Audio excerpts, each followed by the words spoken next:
नमस्कार, मैं योगेश राणा। देश और दुनिया के बड़े अर्थशास्त्री है अमर्त्य सेन, और उन्होंने कहा है कि नरेंद्र मोदी को 2024 के लोकसभा चुनाव में हराया जा सकता है। एक अर्थशास्त्री देश के राजनीतिक भविष्य की घोषणा क्यों कर रहा है, यह समझना बहुत ही जरूरी है। उन्होंने यह भी कहा है कि पश्चिम बंगाल की जो मुख्यमंत्री है ममता बनर्जी, वो प्रधानमंत्री बनने की काबिलियत रखती है। विपक्ष को एकजुट हो जाना चाहिए। उनकी यह कोई पहली राजनीतिक भविष्यवाणी नहीं है। अमर्त्य सेन 90 साल के हैं, वो बड़े अर्थशास्त्री है, नोबेल पुरस्कार से सम्मानित है, पूरी दुनिया में उनका नाम है, सम्मान है। लेकिन क्या उनमें चुनावी भविष्यवाणी करने के लिए पर्याप्त काबिलियत है? यह एक सवाल है, और इस सवाल को जन्म लेने के कई सारे कारण हैं। इस सवाल पर बात करने के कम से कम 3 तो कारण मौजूद ही है।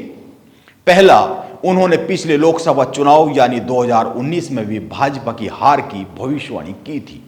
उन्होंने कहा था कि भाजपा को 2014 के चुनाव में महज 31% वोट मिले थे, इसीलिए 2019 में भाजपा को हराया जा सकता है। वो वोट प्रतिशत की तुलना कर और कुछ और समीकरणों से कह रहे थे कि भाजपा को हराया जा सकता है, और उन्होंने यह भी कहा था कि लोकतंत्र खतरे में है, इसीलिए वाम दलों को एक साथ आ जाना चाहिए और मिलकर भाजपा को हराना चाहिए। लेकिन उनकी यह भविष्यवाणी एकदम झूठी साबित हुई और भाजपा अकेले दम पर 303 सीटें ले आई, और कांग्रेस केवल 52 सीटों पर ही सिमट कर रह गई। इतना ही नहीं, विपक्ष का पूरा गठबंधन 100 सीटें तक नहीं पा पाया। यह तो हालात हुए, और यह तो हुई उनकी पहली राजनीतिक भविष्यवाणी की बात, जो उन्होंने पिछले लोकसभा चुनाव के पहले की थी।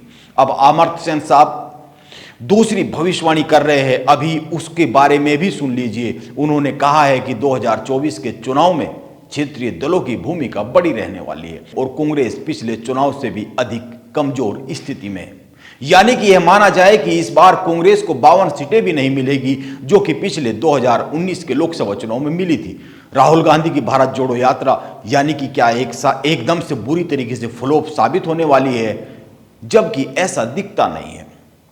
आप ध्यान दीजिए, राहुल गांधी की इस जो भारत जोड़ो यात्रा है, इससे वोट कितने मिलेंगे, भाजपा को ये नुकसान राजनीतिक तौर पर कितना पहुंचा पाएगी, कांग्रेस को ये जो भीड़ चल रही है राहुल गांधी के साथ, ये कितनी वोट में कन्वर्ट हो पाएगी, इसका तो अभी तक पता नहीं है। लेकिन इस यात्रा से कांग्रेस को नई ऊर्जा तो मिली ही है। यह एक सच्ची तस्वीर है जो दिख रही है।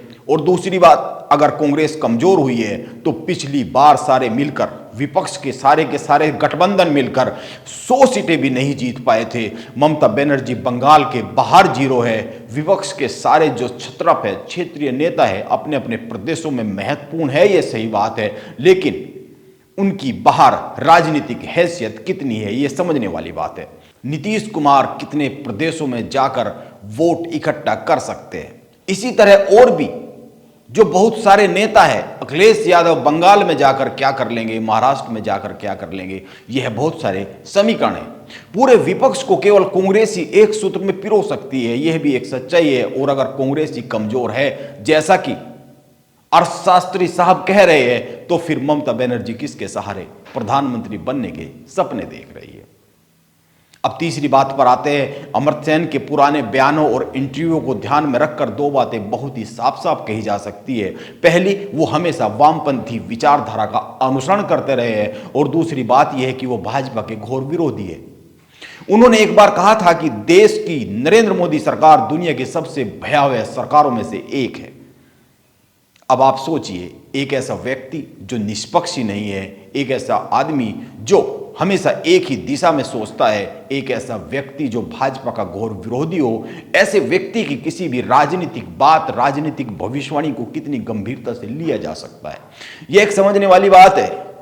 आप उनको लेकर हमेशा पाएंगे कि वो राजनीति के मामले में हमेशा वास्तविकता से दूर की ही बातें करते रहे।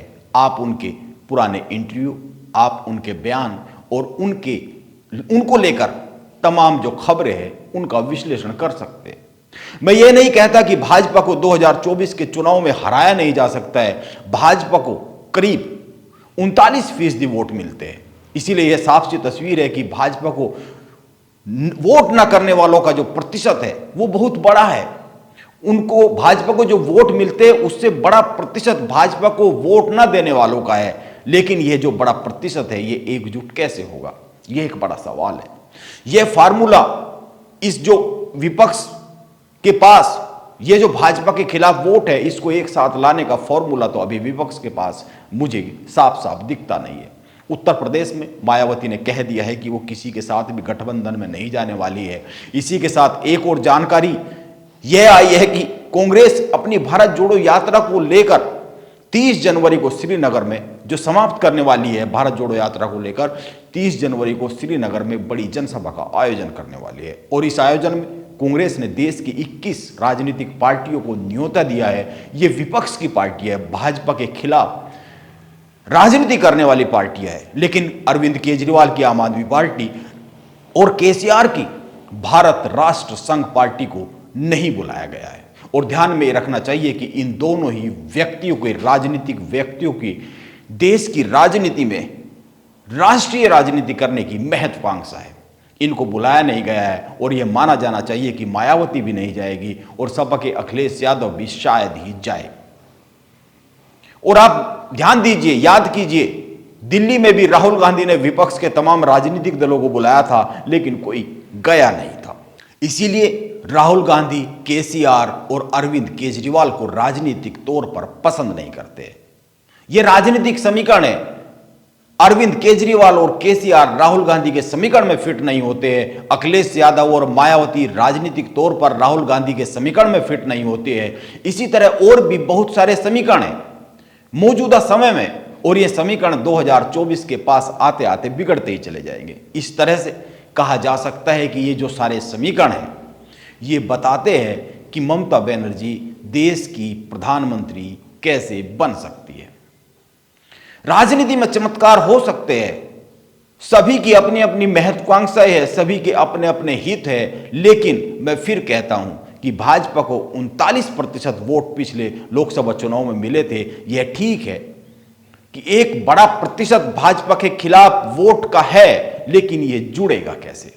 इसलिए अमर्त्य सेन की बातें केवल हसीन सपने जैसी ही लग सकती है।